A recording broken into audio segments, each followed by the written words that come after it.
Robert Plant and Jimmy Page, also known as Led Zeppelin, have won a copyright case. A jury in Los Angeles has decided there was no infringement in the famous riff to Stairway to Heaven. CBS News correspondent John Blackstone has been following this case for us. And John, how was the verdict handed down today? Well, the jury came in after they actually called for a replay of some tape that had been played during the trial. There was a musicologist, an expert, playing two pieces of music from this song Taurus that apparently the plaintiffs were claiming that Led Zeppelin had ripped off. Musicologist played the riffs from Taurus, then played the riffs from Stairway to Heaven. A few minutes later, the jury came back and said, nope, Led Zeppelin did not rip off, Spirit did not rip off the song Taurus. The case has been decided in favor of Led Zeppelin.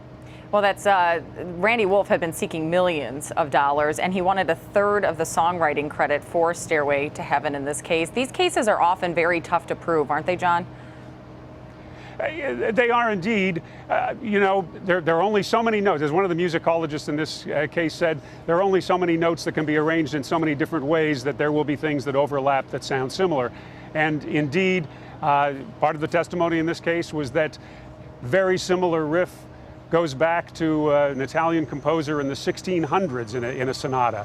So at the same time, certainly a change in copyright law has opened up some old recordings. What happened in this case is that a re-release of Stairway to Heaven, a remastered version of Stairway to Heaven released a couple of years ago, reopened this case basically to a copyright challenge. And Randy Wolf, or also known as Randy California, his stage name, he'd been claiming for many years that Led Zeppelin had stolen this guitar riff from him, but the fact that the recording was remastered, re-released, opened it for this copyright challenge.